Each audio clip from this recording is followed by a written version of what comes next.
Est-ce que Dieu a vraiment un style de musique à laquelle il prend plaisir? Mesdames et messieurs, bienvenue dans votre émission Entre nous, questions et réponses. Chaque jeudi matin, nous répondons aux questions des internautes et pour commencer, je vous dis générique.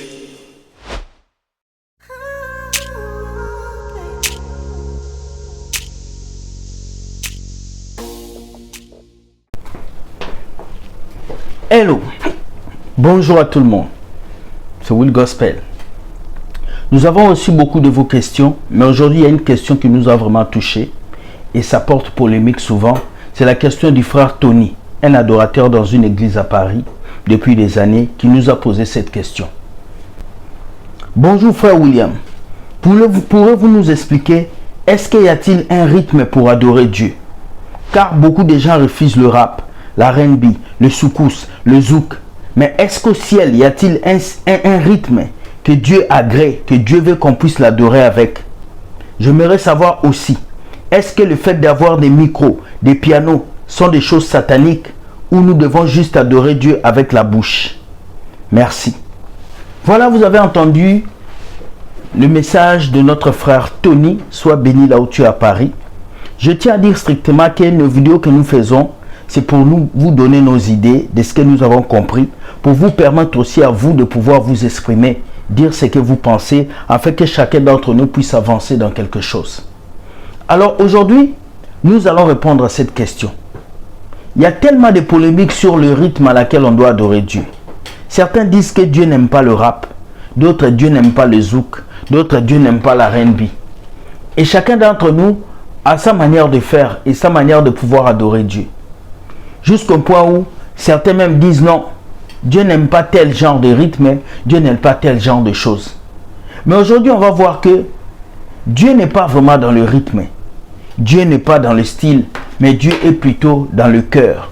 La Bible nous dit, l'heure est venue, elle est déjà venue, où les vrais adorateurs adoreront l'Espère en esprit et en vérité. Nous comprenons déjà que la louange et l'adoration est une question de spirituel, car nous adorons Dieu. Et nous n'adorons ni un humain, ni quelqu'un d'autre. Dieu a dit, tu ne te prosterneras que devant lui. Alors si tu commences à adorer une femme, une voiture, une maison, ça veut dire que tu es idolâtre. Chose que beaucoup de chantres chrétiens font aujourd'hui et ils disent que c'est normal. Nous allons aujourd'hui parler. Nous regardons dans la Bible, c'est écrit que tous ceux qui respirent louent l'Éternel des armées. Les animaux respirent, mais ils ne jouent pas un instrument, mais ils louent Dieu. Les oiseaux s'envolent, ils respirent, mais ils adorent Dieu. Alors l'adoration n'est pas seulement une question de chansons. L'adoration n'est pas seulement une question de musique, mais l'adoration c'est une question de source de vie. C'est une question de conditions de vie. La Bible dit, Dieu siège au milieu de la louange de ses enfants. La prédication peut ne pas faire siéger Dieu. La prophétie peut ne pas faire siéger Dieu. La seule chose qui fait siéger Dieu, c'est la louange et l'adoration. Voilà pourquoi dans le ciel, il y avait quelqu'un qui s'appelait Lucifer. C'est lui qui gérait l'adoration dans le ciel. Mais on nous a dit parce qu'il était orgueilleux, Dieu l'a précipité sur la terre. Voilà pourquoi quand vous faites la différence entre les musiques de Dieu et les musiques séculières, la plupart des musiques séculières, ils sont très talentueux, plus que certains artistes chrétiens. Oui, c'est une vérité. Pourquoi? Parce que le diable est descendu avec une certaine inspiration pour faire perdre beaucoup de personnes. Mais qu'est-ce que nous allons dire aujourd'hui? Il n'y a pas un style de musique qui a été écrit dans la Bible ou recommandé au peuple de Dieu. Il n'a pas écrit que les instruments sont interdits dans la Bible. Non, David avait une harpe qui jouait. Et bien même quand il jouait la harpe, les esprits qui étaient dans Saül partaient et ça calmait Saül. Cela veut dire que la louange a un bon bénéfice dans la vie de quelqu'un. La louange peut te guérir, la louange peut te transformer. Mais quel type de louange est fait pour amener des bienfaits à l'homme? C'est une louange qui sort du corps de quelqu'un qui aime Dieu. C'est une louange qui sort du corps de quelqu'un qui vit dans l'adoration et dans la sanctification. Cette louange doit toucher ton âme, ton cœur, ton esprit. Cette louange doit te pousser à revenir vers Dieu. Cette louange doit te pousser à dire, Seigneur, je te cherche, je vais t'adorer, je vais changer ma vie. Mais est-ce qu'aujourd'hui on a ces louanges-là? La louange n'est pas une question de faire danser les gens. La louange n'est pas une question de faire sauter les gens. Mais la louange, c'est une question de ramener les gens à Christ. Et quelqu'un qui peut louer Dieu, c'est quelqu'un qui a reçu un don, un talent. Mais est-ce qu'un talent peut être vendu? Non, c'est une vocation. Une vocation ne mérite pas un salaire, mais une vocation mérite de dons. Alors sur ce, nous partons, nous lisons la Bible où c'est dit, vous avez reçu gratuitement, donnez gratuitement. Mais beaucoup de chantres aujourd'hui font vendre des concerts. Ils font vendre des billets. Il y a même des concerts VIP. Ce n'est pas biblique et ça ne peut pas être biblique. Même s'ils lèvent leur bénéfice en disant, c'est pour soutenir le ministère. Lorsque Dieu donne la vision, il donne la provision. Lorsque Dieu te donne un talent, il ne veut pas que tu vends ces talents. Il ne veut pas que tu puisses faire une carrière avec ces talents. Il veut que tu puisses le célébrer et amener les gens à le comprendre comme il faut. Alors dans cette génération, nous avons des adorateurs et des artistes chrétiens. Un artiste chrétien, c'est celui qui se soucie à gagner des prix comme le Grammy Award, comme vous avez vu le CRE. Un artiste chrétien, c'est celui qui va chercher la première place. C'est celui qui va chercher des vues et c'est celui qui va faire vendre des concerts avec des billets chers. Il va dire, mon concert coûte 500 $. Celui qui ne vient pas, c'est son problème. Il va priver les autres de la présence de Dieu pendant qu'il va faire payer la présence de Dieu aux autres. Mais un adorateur, c'est celui qui adore Dieu gratuitement. C'est celui qui partage sa musique partout. C'est celui qui ne veut pas que personne ne puisse payer pour avoir le don que Dieu a mis en lui. Alors sois un adorateur. Ne sois pas un artiste chrétien. Car si tu deviens un artiste chrétien, tu vas être en train d'aller dans le monde. Tu vas fréquenter les gens du monde. Tu vas marcher avec ceux qui sont dans le monde. Alors que Dieu t'a appelé pour que tu chantes et que le cœur soit touché. Ils sont nombreux dans ce monde qui disent que Dieu n'accepte pas le rap.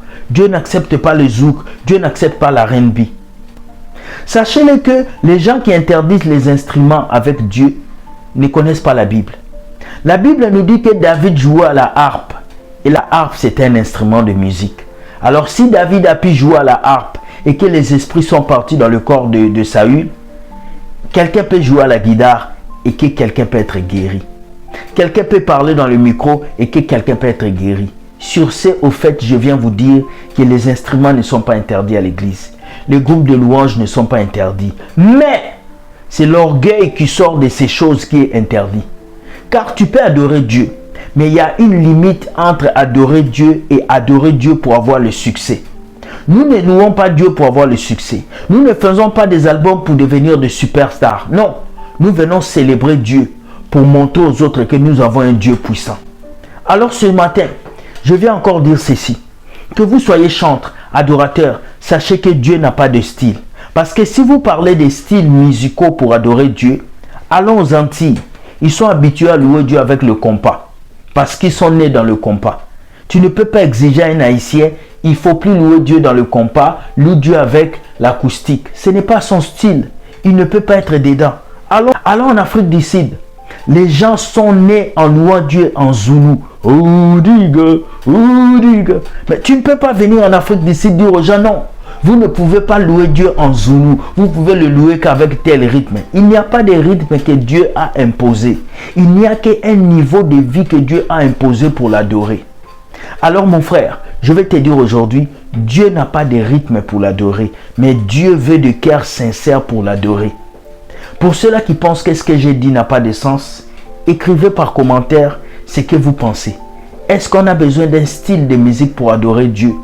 Est-ce qu'on a besoin d'une mélodie pour adorer Dieu? Est-ce qu'on a besoin d'un piano, d'une guitare? Car moi je sais que Dieu ne regarde pas à la voix, mais il faut quand même être professionnel. Dieu ne regarde pas au style, mais il faut quand même faire des choses de qualité pour Dieu. Alors ce matin, je viens dire à quelqu'un, ce n'est pas le style qui est important. Ce qui est important, c'est le message que tu mets dans les chansons et c'est comment est-ce que les âmes sont touchées à travers ta musique. Si tu es chantre, si tu es adorateur, continue d'adorer Dieu. N'écoute pas les gens qui critiquent ta musique. N'écoute pas les gens qui disent que tu fais du rap et que Dieu n'écoute pas le rap. N'écoute pas les gens qui viennent juger ta manière de faire, ta manière d'adorer Dieu. Toi, adore Dieu. Avance avec lui. Car s'il t'a choisi, c'est parce qu'il sait pourquoi il t'a choisi. S'il a voulu que tu puisses chanter pour lui, c'est lui qui a mis ses talents en toi. Alors c'est lui qui va te permettre d'avancer. Sortez de cela et revenez à Dieu. Car la vraie adoration, c'est celle qui touche l'âme. C'est celle qui permet à tout le monde de se remettre en question et de se dire « Ah, depuis que j'ai écouté cette chanson, mes larmes ont coulé, j'ai envie de me repentir. » Mais c'est quel genre de louange nous avons aujourd'hui en 2024? Les gens dansent, mais ils continuent dans le péché. Les gens dansent, mais ils continuent de faire des bêtises. Les gens dansent, mais ils sont dans les mauvaises choses. Repentez-vous et soyez des adorateurs, car l'heure est venue et elle est déjà venue. Adorons l'Espère en esprit et en vérité. L'adoration, c'est une question d'esprit et de vérité. Lorsqu'on parle d'esprit, on parle du spirituel, quelque chose qu'on ne voit pas. Et lorsqu'on parle de vérité, on parle de votre vie, de votre crainte pour Dieu. Lorsque vous chantez une chanson, soyez conscient de ce que vous chantez. Car je vais vous dire quelque chose. S'il y a des personnes spirituellement qui sont attaquées dans les églises, c'est les chantres, c'est les adorateurs. Parce que vous êtes les premiers à aller vers le front. Je vais vous dire ceci. Les murs de Jéricho ne sont pas tombés avec des pianos. Les murs de Jéricho ne sont pas tombés avec des guitares. Les murs de Jéricho ne sont pas tombés avec des producteurs. Les murs de Jéricho sont tombés avec l'adoration de personnes qui étaient déterminées à aller accomplir la parole de Dieu. Toute chanson, tout ce que tu veux faire pour Dieu, sois sûr que c'est Dieu qui t'a dit de le faire et il va te soutenir. Que Dieu soit loué. Bonne journée à vous. Soyez bénis. Si vous êtes touché par cette vidéo, likez et partagez. Et sûrement n'oubliez pas, commentez la vidéo pour que je puisse lire et savoir peut-être que ce que j'ai dit n'est pas bon et que vous allez m'apprendre quelque chose. Et aussi, si vous voulez nous envoyer vos questions, c'est facile. Écrivez-nous ici, dans cet email qui s'affiche ici. Écrivez-nous, nous allons vous répondre. Sur ce, je vous dis bonne journée et que Dieu vous protège. Dieu gagne toujours et le diable est toujours perdant. À demain, je vous aime grand comme ça. Bye bye, ciao.